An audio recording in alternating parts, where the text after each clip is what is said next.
Hey, hi everyone. Today we're gonna discuss about the phase three in our lab three, and in this particular session we're gonna discuss about the advanced web development, like that is the core web development. And these are my teammates, myself, Venkatramana, Prudvi, Avindra, Niharika, Siddharth, Gautam, and Chaitanya are my teammates. And welcome. Next slide. In this particular project, in this particular session, we have designed three phases like the creating backend using C Sharp ASP.NET framework and modifying phase one, where backend to use the entity framework and add authentication to the both front end and backend. These are the three phases which we did in this particular project. When it comes to ASP.NET, the whole project in this, we use the ASP.NET framework to develop the code, and we use the C Sharp language in order to develop the code in this ASP.NET framework. And for the backend database, we use the SQL. And .NET is a set of Microsoft software technologies for the connecting information, people, systems, and devices. And these are the important features about the ASP.NET. .NET is all about the creation, consumption, and delivery of the web services. Next slide. Yeah, this is like in .NET, you can create multiple applications for the desktop, web, cloud, mobile, gaming, IoT, and AI. If you want to create a web application for the desktop, we use like WPF, Windows Forms, and for the web, we use ASP.NET, and for the cloud, we use Azure. For the mobile, Xamarin, gaming, Unity. These are the different frameworks which are present in the .NET structure, and it is available for all the compatibility. It is compatible for all the devices like Windows, Mac, and everything. Next slide. When it comes to the C Sharp is the programming language which we use in this particular .NET framework in order to develop the code for our project. C Sharp programming language developed by Microsoft for developing customized tools and systems to meet their requirements. C Sharp language is widely used for Windows applications and web apps as well. If you want to start developing using C Sharp project, we need to have a Visual Studio from Microsoft as well as other tools such as SQL Server. Next one. When it comes to the SQL Server, for this application, we use the SQL Server as a database. Here is a brief summary. Like the SQL Server is a relational database management system from Microsoft. The system is designed and built in to manage and store information. And in this particular SQL Server, we have created a database called IMDb, and we have created a table called movie to in order for sorting all movie related data. Gautam, can you open the database for us? Yeah, this is the database, and this is the query to create the database is called IMDb, and this is the query to create the table, and we will declare the flow values to the columns, and this is the dynamic allocation of the data to the project, and these are the data which we have uploaded to the SQL database, and IMDb is our database, and movie is our table, and this is our data. From here on, my friend will continue. Thank you. Yeah, coming to our actual task. For this application, we moved the in-memory web API part, which we used in Angular, to the backend using C Sharp. So here we call the API from the newly created backend, and we can consume it in our front-end application. So for this purpose, we have two phases. First phase is we just created a normal web API project by using .NET Core 5.0 version, and we added a custom model in our code without using the DB context, because the DB context will be coming from the database only. So we used a JSON file in a constants folder, and we consume that JSON file. After that, the routing path is same for the both of the applications, and we use the Swagger application for testing our created web APIs from the backend side itself. After successfully creating the web APIs, we then integrate that developed web APIs into the Angular UI. So for phase one, we used a constant file that I can show in the code.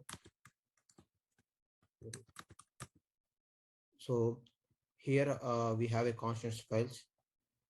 In this constant file, we created a new one. Here we added all our JSON data. So from here, for phase one, we use this data for creating the web APIs.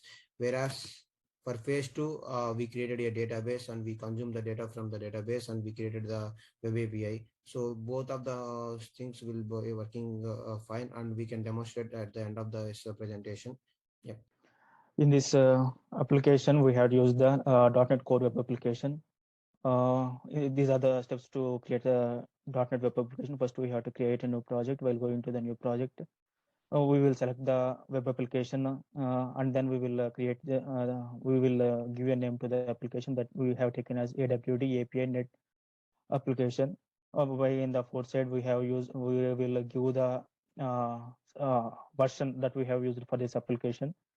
In this application, we have used the 5.0 version. By going to the next slide. Yeah, in this is the slide for all the dependencies, which will give by default. Mainly, it will give the connected services, dependencies, properties, controllers, app setting.json, program.cs, weather forecast.cs. These are all the basic and the default features for this application. By going to the dependencies for the next slide.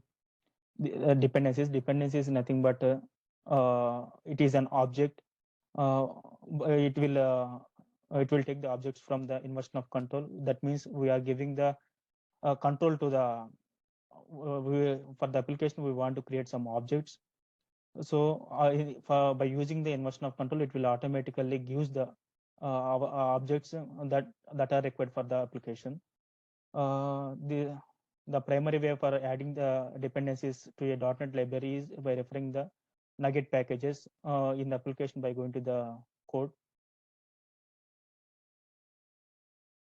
Yeah, in this we can see the dependencies in the right side corner.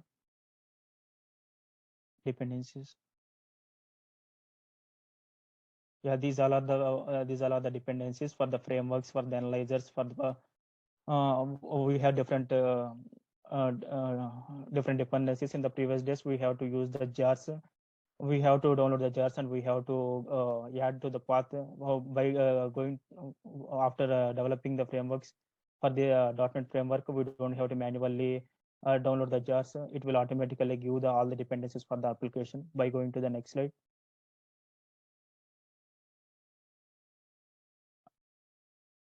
Properties. In the property section, we have the launch settings.json. In this application, we for running an application, there must be some settings that we will set in this launch settings.json. First, by going to the code. Yeah, here we will see. Mainly, for the purpose of this properties.json was we have to give the what is the server, what is the local host server that we are giving, what is the port number, and for the launch browsers, what are the environment. We are the development. We are developing a program, right? So we are giving as a development profile, and for the URL we have manually given in the third step that localhost 5001 localhost 50. By going to the next slide. App settings.json. App setting app setting.json is generally used to store the application configuration settings such as database connections, strings for any application scopes, generally variables such as in the for the other information also we can store in the app settings.json by going to the program.g uh, app setting.json. Yeah, in this app setting.json, we will give the logging information for the application. By going to the main thing in the was IDMB connection. We have taken for IDMB as the database. For that, we have to give a server, right? We are using the local host. For the database, we are using IDMB. Whenever all the requirements are fulfilled, it will go to it will execute it will run in the website by going to the next slide. Program.cs. .NET Core applications we know that these are the console applications. Program.cs is the main entry point for the application. For running any programming language, we want some main method for the application. This programming.cs creates the application host. This is the main method for the entry point to the application. These files contains the app setting.json logging using create default builders. This is the main method for the application, and startup.cs through the web builder.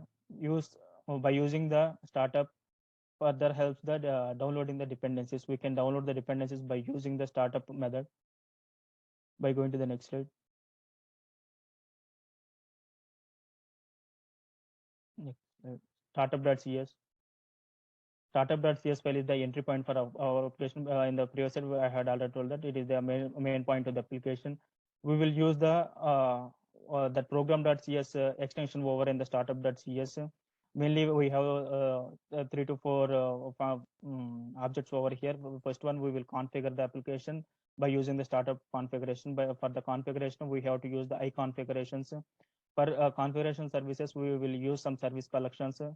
For the configure application, we want some builders and some environment. So in the picture, we will see that all the basic information regarding to that one. By going to the next slide. Flow of the application. This is the high-level architecture for our application. Whenever the client hits the query, it will go to the controller and it will take the data from the database and it will come back to the controller and give and send the back to the data to the client in the JSON format. By going to the next slide. From here onwards, my friend will continue the slide.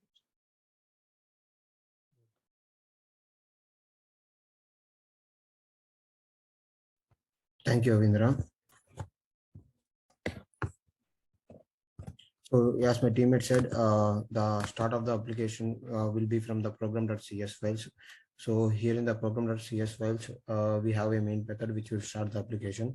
In the main method, we are calling the configure web host defaults, which will say that this application is hosting on the web, which we can use through the localhost server. So here we are calling our use startup method, which will refer to our startup.cs, which is by default available in this application. So there are a lot many things in the startup.cs.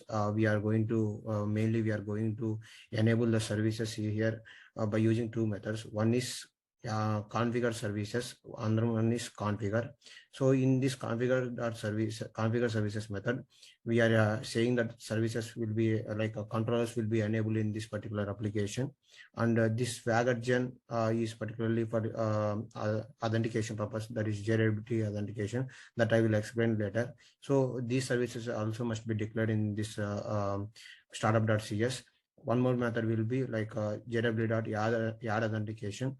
This will also for using the JWT authentication, that also I will explain later. So other than that, we have three more services, that is Yard Entity Framework SQL Server. As we are using the entity framework, we need to add this to the services. Parallelly, we can add different frameworks like normal MVC also we can add here, but we are using entity framework, that's why we added this one. And also this transient is for declaring the service life cycle. So we used a service folder here, which will be explained later. So this service folder we are adding in here as a transient mode. So whenever the user calls that services, then only it will initiate. That's why we added this transient. Other than this, we have two more scopes. We don't use that one. That is scoped one, and one more thing is static one. So this is the main thing which we are using in this particular code. So the context pool we need to declare for using the backend DB. So here this is the main context file which we are creating from the backend, because as we are using the database first approach, so we have to say that which database we are going to connect. This IMDb connection, we are already this variable we are sending the connection string in app.settings. So if you go to app.settings, let me go there. So already we have declared what server we are using and what is the database name and whether the connection is trusted or not. So we already declared here. This connection string name we are using in our startup.cs. So by using this one, we are establishing connecting from our .NET Core to backend database. Yep. After that, one more important method is configure method. This method will get called by the runtime. By using this method, mainly we are enabling the HTTP request pipeline. So first thing is we have to say whether the application is running in the development mode or in the production mode, that we can declare here. So we are saying that it is in development mode. Then we have to say that HTTPS redirection, which enables the application to use the HTTPS one. So this use cars is mainly used for the application to access for the Angular. So yes, it is a .NET application. So these services has to be consumed in the Angular. So we have to add this use cars. Otherwise, we can't use this in our Angular code. We can consume these web APIs in the Angular. So this is a must should. And coming to routing, this is used for routing purpose in the backend APIs. So authorization, again, this is used for our JWT authentication purpose. This one is mandatory. Without this one, it won't run. And Swagger is used for mainly, we integrate Swagger in our .NET code itself. This is mainly used for testing our generated web APIs in our code. And middleware is one more service layer that we are using here. And in the middleware, we are just using the JWT middleware that we use it for authentication. Other than that, we didn't implement any code. In the further assignment, we can add some other middleware services. And finally, we are using this as a endpoint. So these are the main things available in the startup. After startup, we mainly concentrated on so as I said, we have two different phases, phase 1 and phase 2. Phase 1, we used the JSON data that we stored in constant files. And coming to the controllers, those are the same for both of them. So we just changed the return types. One is getting data from so here you can see there are only 3 different APIs available for us. So this is the phase 1 application, which I will run and show you. So before that, I will comment out the existing phase 2, that is using the database. So sorry, I will show this demo at the end. Let me go to the PPT presentation first. So far we have used 3 main controllers in our application. One is get one, other one is movies, get movies by ID.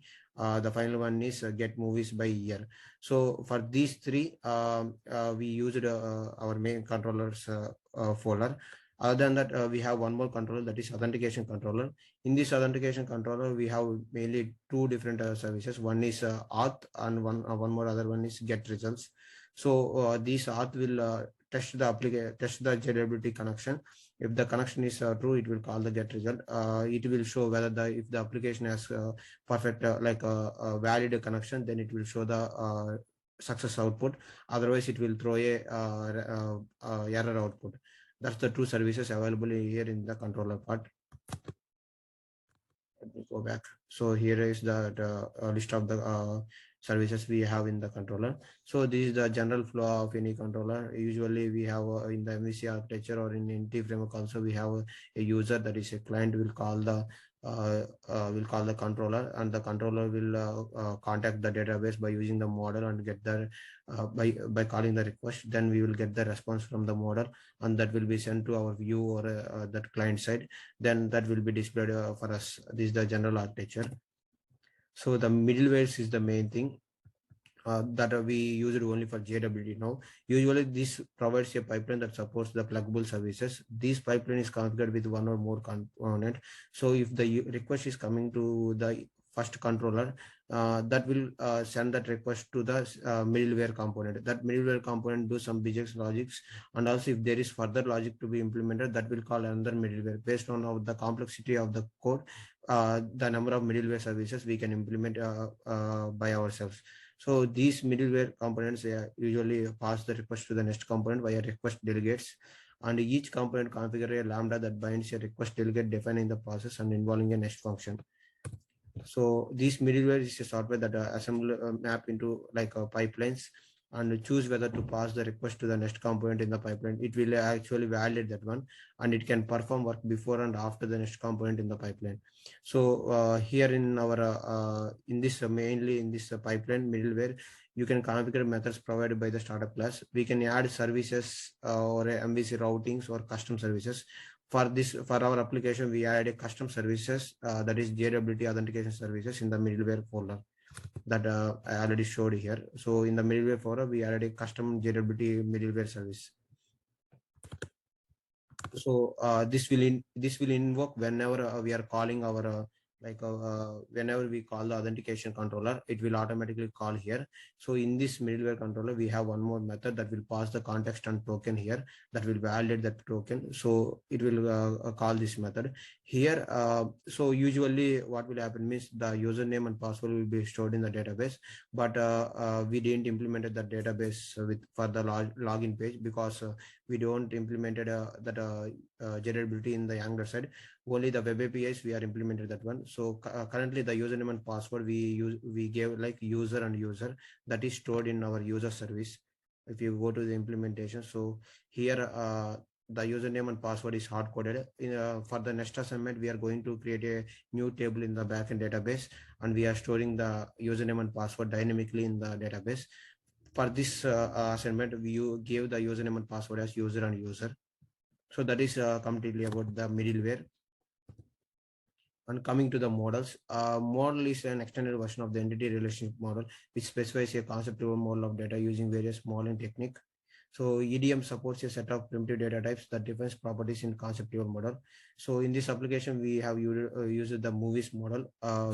This is also like a entity framework only. So we created this model by using a database first approach. So we are not going to create any model class automatically once the database first approach model is called. So that is called by using one more command. So this is the entity framework. So the tables will be existing already. By using the entity framework, we are creating the context and entity classes dynamically. So this is the entity framework structure for the database first approach. So this is the main command that we need to run to get that database first approach, and we are dynamically creating the classes. So here we are giving the database name and the server name, and also we are giving where we need to create that particular model. So I am giving the directory name as models, and the project name we are giving. So in our directly coming to in our project, it will create a model folder. In that we are creating the model class. So this is the model class which is dynamically created. And also it will add one more thing, that is the IMDb database name context.cs. So here the in this context there are a lot of things happening. It will there may be some fields which are not mapping from our JSON to this context. Oh, sorry, that will sorry, can you see my screen? Yep. 1 second. So here we can dynamically add our release years. This context will be mapping the JSON files with the data page. So coming to next slide. So this is the integrating to our web API. So we are using our localhost colon URL name, and we are passing the specific movie details here. So specific web API details. One is movie, one is movie by ID, one is movie by year. And so I will demo these applications as of now. So coming to authentication, sorry, here in this JWT authentication, actually this is the token which looks like. In this token, the red color will be the header part, and the pink color, this color will be the payload part, which is the actual information. Coming to the blue part, this is the main thing which we are using. So this blue part will be generated dynamically by using a security code. This security code is unique for every application, and it is much needed for maintenance of security.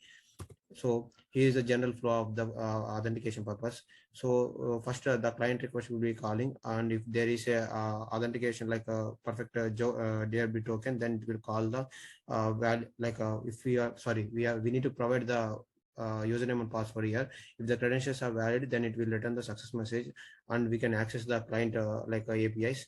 If the authorization is not valid, then it will return the phone or an error, and the browser prompts the credentials. So again, we need to give credentials, and we have to connect from back.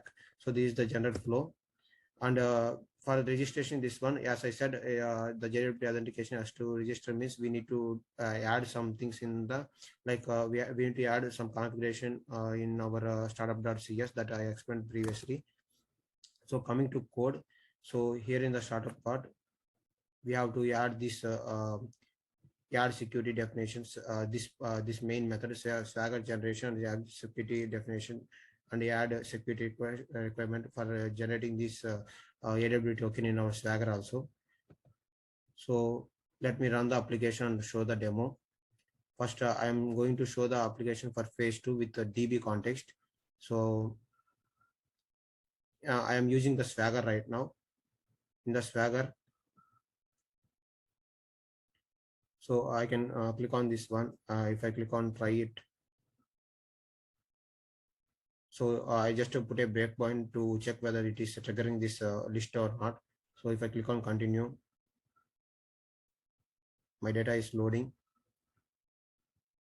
So I'm able to get all my JSON data.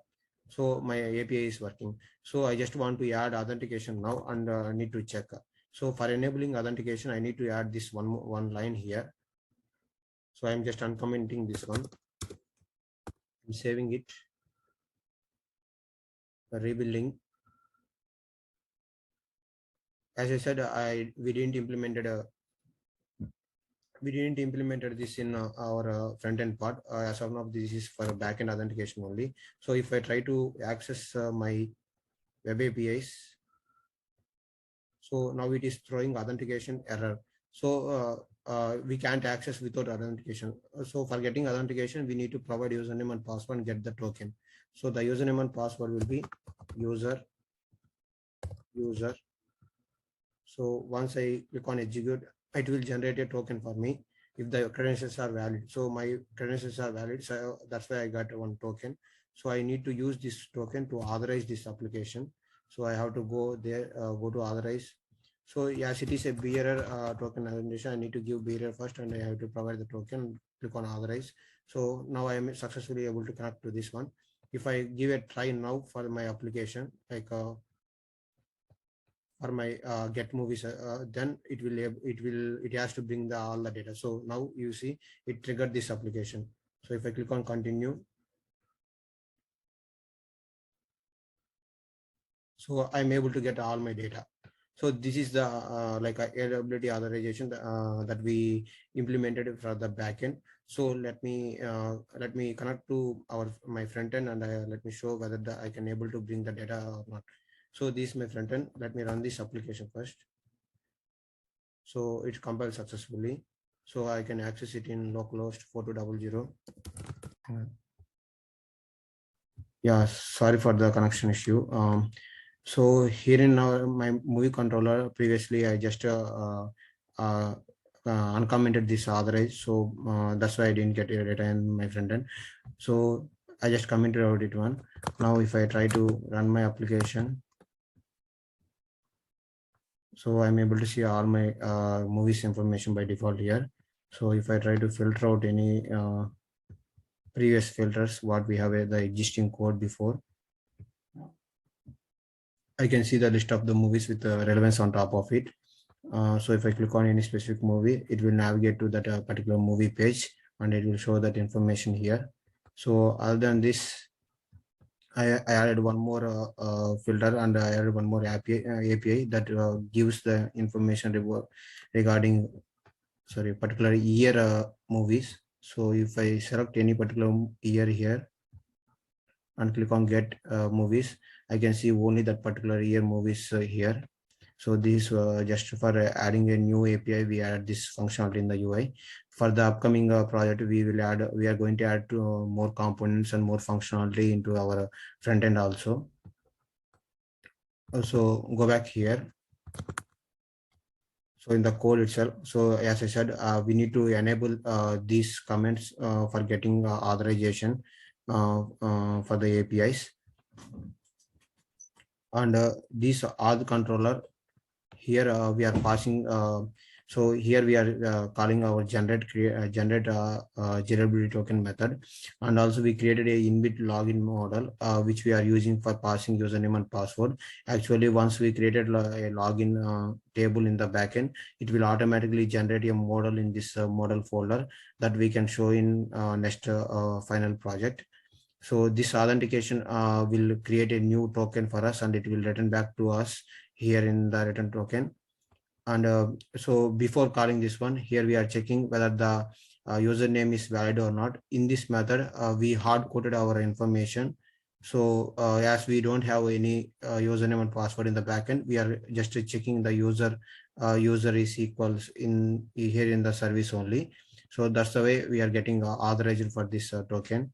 So far this is the application we created, and I demo both the phases for phase. So we just need to enable these comments for running the phase 1, and this is the phase 2 application, and we add authorization for the phase 2.